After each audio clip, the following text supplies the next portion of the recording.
We've got Honey and Casper joining us from the field. What am I here to talk to you about today? I'm actually going to move this closer to me. I think it's less windy back here. There we go. That feels better. Let's start with who I was before I started doing this work. 10 years ago, I didn't have capacity to feel. I wasn't feeling. And I think that's something that when I try to talk to people about the importance of this work that I do, not just with the horses, but with women in their own bodies, is I don't really talk enough or define what it is to like not feel. So when I wasn't feeling, when I was disconnected from my body, I'm having to like keep an eye on these horses here because I have my phone case on the ground and my water bottle, and Templeton is sniffing both of them because now he has come over. So if I seem a little distracted, I'm keeping track of the four-legged feral monsters that are here with me today. Not feeling is the feeling of when you're disconnected from your felt sense, when you're disconnected from like your gentle human body. And this is a phrase that I use a lot, the gentle human body.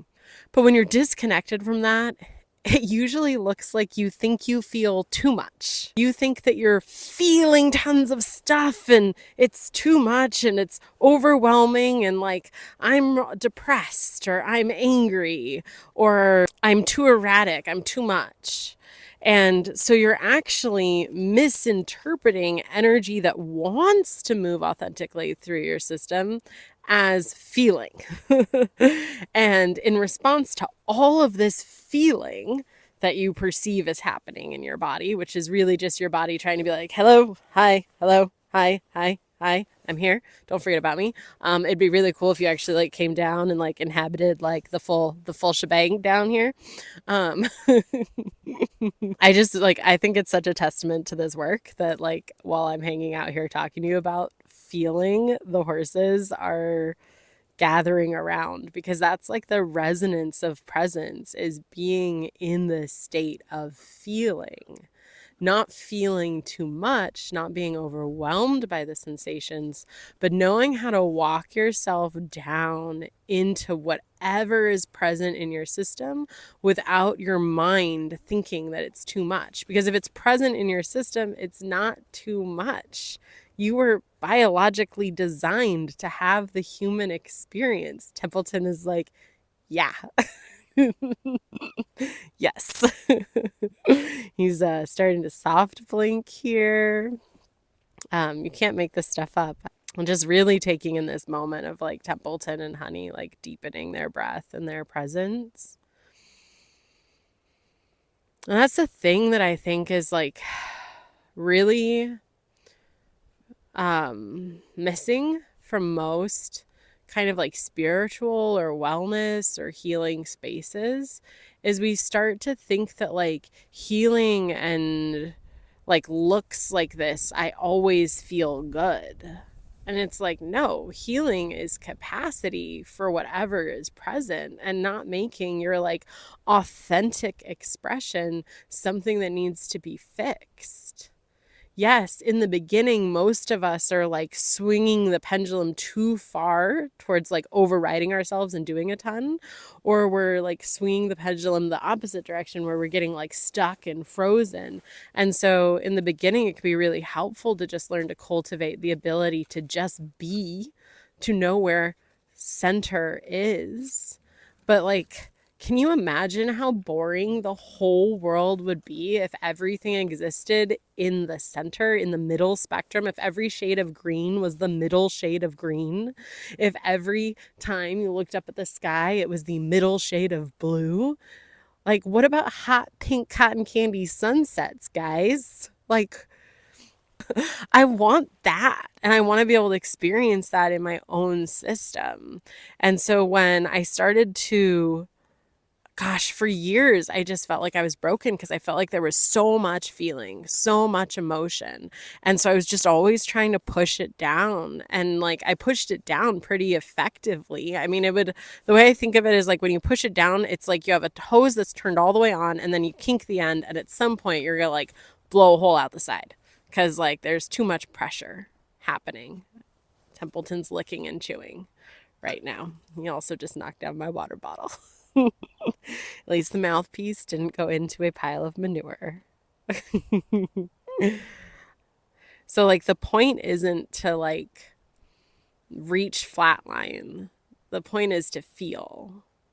And your gentle human body is designed to feel, to experience and drink in the sensory, sensual nature of what it means to be human. That's what you're designed for. And pushing this down can look like feeling like your emotions are too much, finding yourself in spaces where people say that they're too much. It can be watching your mind kind of like make your emotions wrong, which is one of the ways that like the kind of water like squirts out the side of the hose, because all of a sudden like the emotions start getting edited by what the mind believes is acceptable, or in the opposite pendulum swing, what the mind thinks is crazy. Right? I thought I was crazy for so long. And that's what happens when you like kink the hose, is that backup, that pressure, that like space inside of you that just wants to be felt starts to make you feel like you're going a little crazy. So you numb. And numbing can look like sugar and carbs. Numbing can look like just being too busy, like always inputting, always listening to podcasts, always watching Netflix, always being busy, always cleaning your house, always going and hanging out with other friends, like having no space for just the nothingness, the blank, the no input, the no output, the just being. There's someone that I really love, she mentioned that the best way to spend your time is 30% input, 30% output, and 30% of the nothing. And I challenge a lot of my clients to start like playing with this concept, because usually they're in a lot of input or they're in a lot of output, and there's no nothing. There is no space of doing nothing. And that's one of the things I love so much about horses, is they're so good at like finding that space of like doing nothing, because that's where you actually resource. When you're inputting, you have things that you need to digest. When you're outputting, there's no nourishment happening, right? Like what's coming to mind actually is like the analogy of eating. So if you're eating, you're inputting. If you're pooping, you're outputting. But you need the space where your system's not doing either. You're just, that's where like intermittent fasting and stuff can be like so healing, because it allows your gut and your digestive tract to be in a space of like, I'm not trying to work on anything. You're not here to always be doing the work. You weren't designed for the work. You were designed for the gentle human experience. I always call it the gentle human experience, because after years of like finally really knowing how to be like down and in my body, I started to realize that like my true nature isn't like a doing machine. She's not a productivity monster. She's also not like a sloth and a slug. She's feeling, she's sensitive, she's sensing. Sensitivity gets such like a bad rap, right? Like, oh, you're too sensitive. Right? Don't be so sensitive. But like your sensory system was designed to like take in information from your environment. When we hang out with the horses, we can hang out with them on the mental plane of like doing everything right, or we can drop into the sensory plane, which is where most of their experience lives, is in them noticing and being connected to themselves and just responding to what's like most true in that moment, right? That's why like sometimes like they like roll because it's most true for them to like get their good little scratchies in, you know, and then they get up and they do this big explosive balk, because like that's the authentic nature of their sensory experience. That's what they're feeling, and they're not editing it. They're just letting that feeling move. And if you have ever worked with horses, when you have one that's like really high, really like amped up, the more you try to like control it and cram it down and push it down and get them to like regulate and like compress that energy down, like the more schizo they get and the longer it lasts. Whereas if like you let them move the energy, but you keep bringing them, like offering that space of coming back down and coming back down and in, They move the energy that needs to be moved in their system. It's clear, and then they can just be. You're a human being, not a human doing. Your human nature, contrary to pop culture. Hi, honey. Your honey just moved her foot so that it's like this close to my phone case because the receptor for my microphone doesn't fit on when my phone case is on. So we're playing with my cozy edges right now. I also just know, like, the truth of it is, like, she's not going to break it if she steps on it. And even if she breaks it, like, I have another one at home. I want to stay here, present, connected to this conversation. Contrary to popular belief, humans are not by nature greedy, selfish, hateful, violent. That's what happens to the human animal, the gentle human self, when it has no space to be in its nature. It's like horses that are kept in stalls, that the only time they come out is for like very rigorous exercise. Yeah, some of those horses don't develop issues. Very few thrive. Very few. The ones that do thrive, it's not because they're connected to their horse nature. It's because they learn to connect to something that isn't them. But some of those horses and those lifestyles living that way, they become violent, they become dangerous, they become explosive. And it's not because that's their nature, it's because they're so separate from their nature. Your human nature, your gentle human body is sensitive, peaceful, loving, kind, all enveloping. It also knows how to be pragmatic, how to actually like navigate the real world. That's your nature. That's how you were designed to be in this world. And that's really like the more I come down into my gentle human body, the more that I learn to be with like everything that comes up, all of the emotions, all of the experiences, they just want to move through. Like I like to talk about emotions like weather. Imagine your body is your house, okay?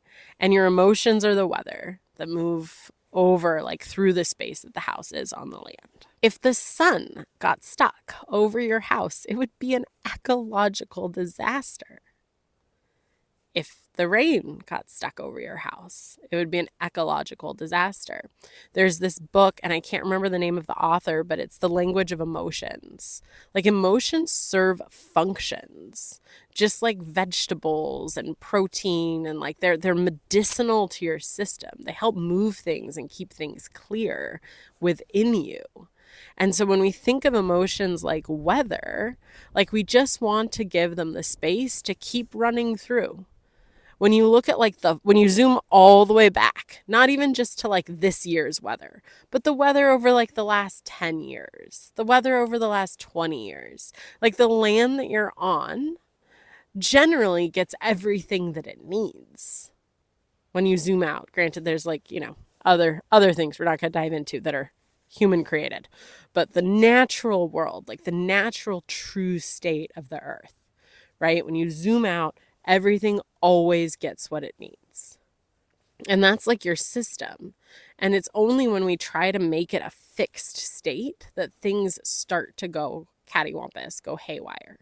Anger is a teacher of boundaries. Fear shows you where your edges are. Grief shows you the power, like the big, all-consuming power of love. So my work and the work that I love walking women and horses through is all of my work, even though it's all looks really different from the outside. Fundamentally, what we're doing is we're getting you in touch with your gentle human body, getting you to the space where you can feel again. Not feel like you're too much, not feel like your emotions need to be managed, but like really just let the thing that's there ride, move, be like the weather. And learning to be in relationship from that place so that I can like feel what's me and I can feel what's honey, I can feel what's Templeton. Thank you, honey. I really didn't have like a huge plan for coming out to talk to you guys today. I just knew that there was something here that needed to be said. I'm playing with really letting people see like me and the work that I've been doing over the last 5 years with people and horses. Yeah, no, probably more like the last like 9 years with people and horses. It just keeps deepening, and it's so simple. I think that's what I love so much about this work is it's hard because it's new. It's not hard because you weren't made for it. You were made for this. This was made for you. You were made to be in this gentle human body, having the full sensory experience, being able to taste all of the food, taste every note of emotion that's inside of you, and not get hooked into it. Just like, whoa, that's really cool. That's what it feels like to be me right now. It's the temperature of the weather in here. If this resonates with you, if you feel called or connected to anything that I've been sharing, 2026 is going to, like, it is all, I am stretching and opening in ways that I have never stretched and opened. I'm really grateful that I have accrued the skill set and the tools and the playfulness of spirit to be in the total mess of things, because every next level is you just being a beginner again. So, in case you haven't figured that out yet, welcome to the sandbox. If you're actually here doing anything in life, you will always feel like a beginner. And the moment you're like, huzzah, I think I have it figured out, you're gonna be like, oh shit, no, that, and actually it's step one of a bigger game that I'm now playing. Cool. So fall in love with the journey, fall in love with the experience, fall in love with the presence, fall in love with the texture, fall in love with you right here. Not like the version of you that you're trying to become, not the version of you that you're like one day gonna get to. Fall in love with who you are in this body, in this moment while you're watching this video. 2026, the Herd and I are partnering with some really incredible women to host some retreats for those of you who want to work with us in person, but maybe don't live in the area. I also have some workshops that are coming together. I mean, March is really when things are starting to kick off. I'll be taking on 4 one-on-one clients for in-person work. So if that seems like something that you feel called into, that's going to be starting in mid-March. The doors to actually apply and see if this journey would be a good fit for you are actually, when you see this video, those doors will be open. They're not open right now. But when you see this video, when it lands in your sphere, however you end up watching it, whether it's on my email list or later on social media, those doors are open. I'm experimenting with a lot of things this year. One of the things that I know is anything that you do that's like a one-off, coming to Coffee in the Morning with Horses, coming to a Shakti Yoga circle, coming to Wellspring, my circle for healers and professionals in the industry. Any of those spaces that you find yourself in, like that's just like one lick of the ice cream cone. You can get a lot from it, but the work that like I really do with people is it's what you could call like an emergent space.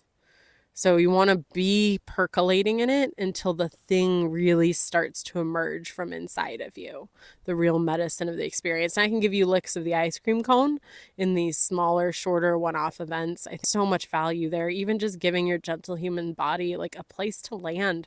We're going to have those sound baths with the Herd starting up again in May. I have some great workshops that I just feel percolating that Amanda and I, who does the sound baths with me, will be pulling together. So I'm really like, how do I create spaces where you can get more than just the lick of the ice cream cone? Where can you get more than just a taste, but really start to experience what emerges from inside of yourself when you really sink down into this work? And that's what my in-person sessions with the Herd are going to be.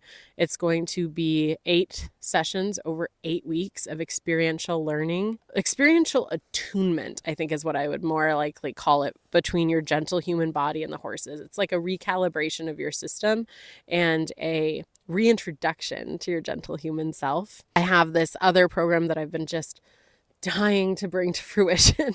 I'm really calling in some horse women to work with, preferably professionals, to go on a deeper dive. One of the big things that I've learned on this journey is like, you can't just show up and be like, okay, body, I'm ready to feel all of the things. because like you don't know how to feel all of the things. You have no capacity for range. You've spent all your time pushing it down or like burning it out so fast that you just kept going and like railroaded yourself. So this is going to be a space where we're taking the somatic vulva work that I developed 5 years ago for like my own nervous system.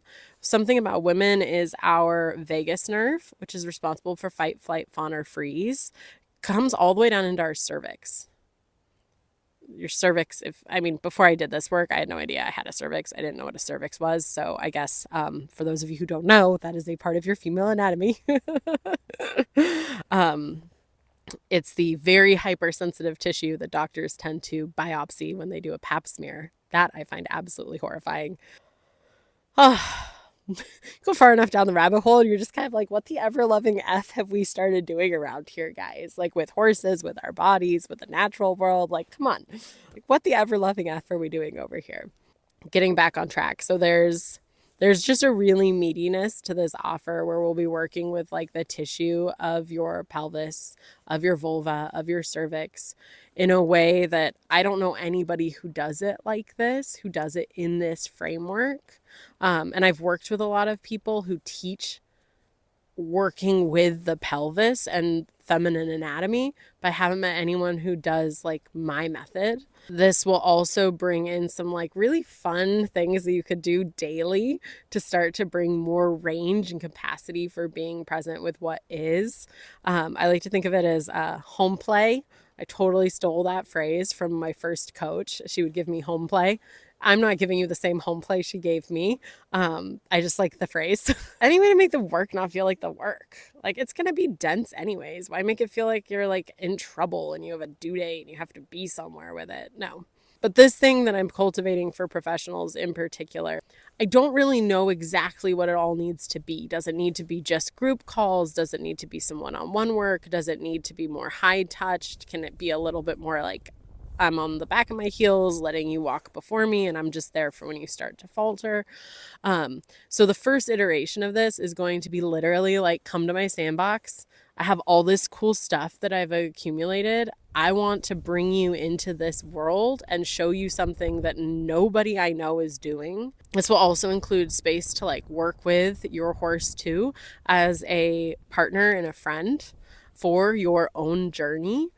The horses that come into our lives, like they're there for a reason, and they're there not just for us, but they're there for themselves. Like, what do you have that you can start to move through your system that's actually the gift your horse has been waiting for you to be able to give them?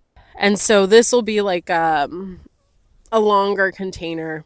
And basically the first iteration, it's gonna be a much lower price point, and it'll be a welcome to my sandbox. Here's the base structure of what I think works, but you're probably going to get a lot more out of it than what I first put together. I'm going to be there. So if you need more calls, if you need more one-on-one support, if we need more somatic work to get you like grounded, if we need more woo, like I'm going to be shaping the space almost like a gardener like shapes the space for her plants. Like, oh, you need more water. We're going to give you more water. I'm not going to stick to the like, well, technically I already gave you your allotment for water this month. Like, no, that doesn't work for me. And it doesn't work when I'm trying to take you through something so powerful.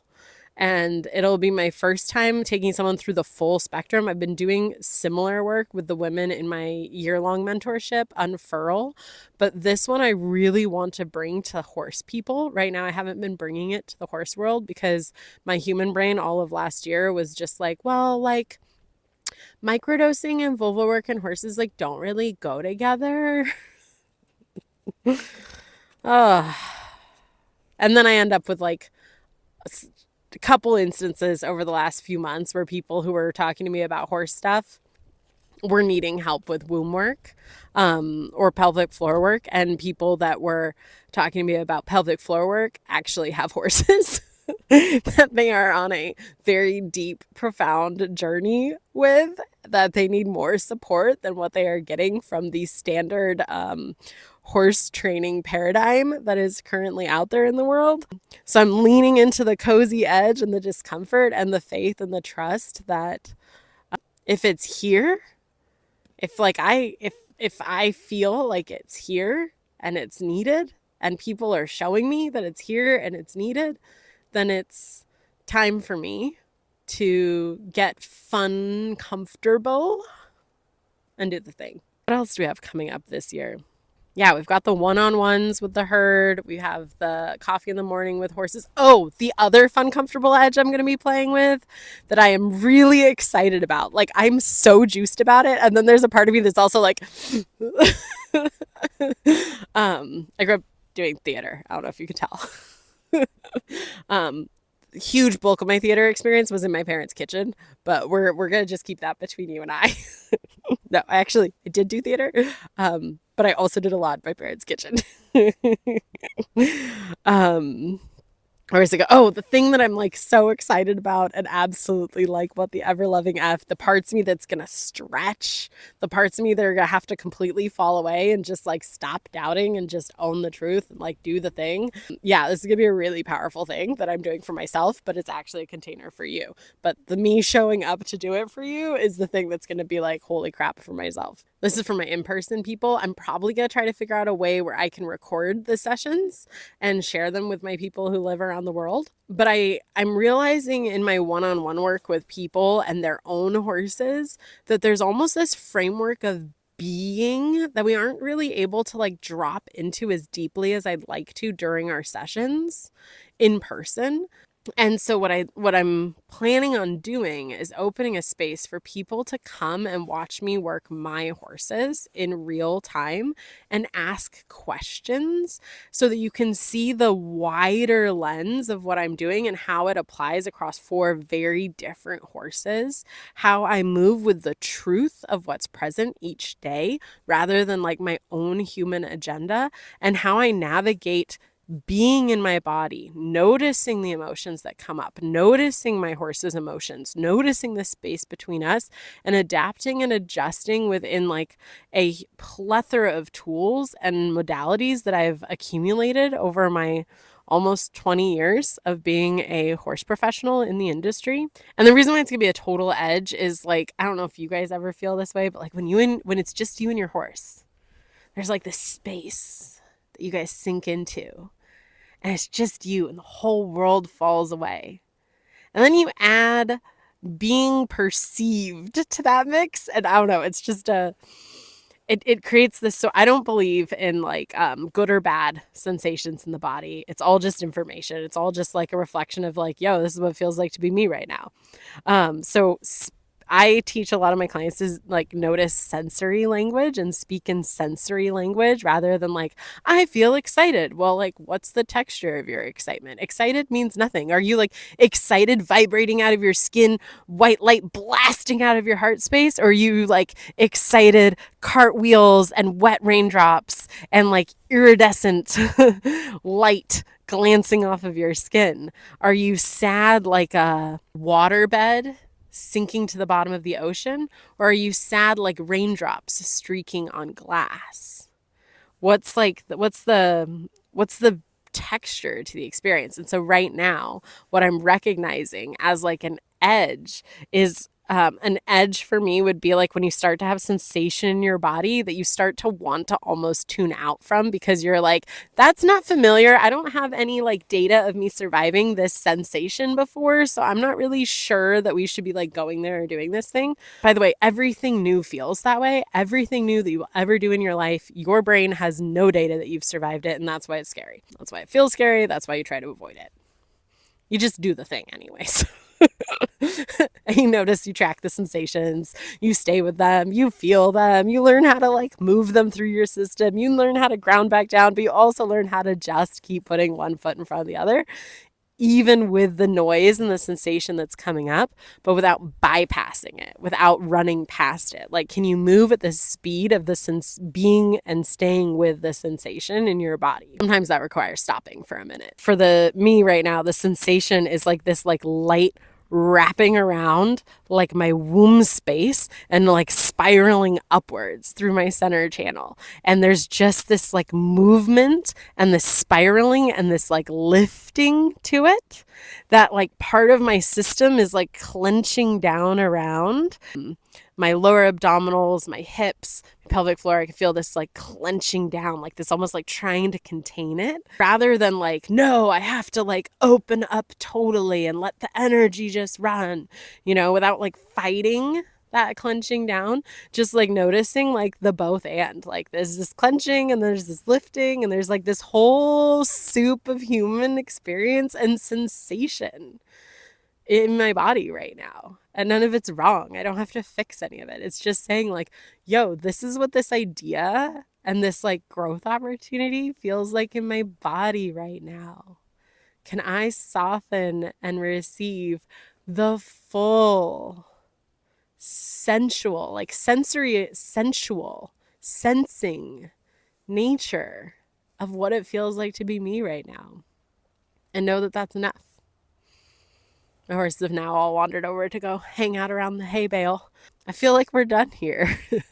Thank you for watching this. If we haven't worked together yet, I am very much looking forward to inviting you into my sandbox, taking you into this world, this space where the gentle human experience is allowed to expand and unfurl through your whole human vessel. If you've worked with me before, if you've been to any of my events and you'd like to take it deeper, I would love to get to know you more. I'm from an industry, like in the horse world, you have clients for years. Like, people. I just had a client that I had years ago back in California. And she had been my client, I think, for like 6 years back then. She reached out to me to ask for a referral letter because she's applying to college this year and wants to apply for their equestrian team. And she wanted my referral because like we spent 6 years together. Like, people in this work, especially the way I do it. Like we actually practice being here and like seeing each other, gentle human heart to gentle human heart. And that's really the thing that I love the most about this. I love the smaller events where people get to like lick the ice cream cone and come in and get a taste of it. But I'm here to like know you. You're here to be known, to be seen. That's what every mammalian nervous system desires, is to be seen, heard, felt, and understood. And that's the space that I cultivate for humans and horses alike. Thank you so much for being here today. I look forward to the opportunity to hold you in the seeing, the feeling, the being heard, and the being understood. Love you all.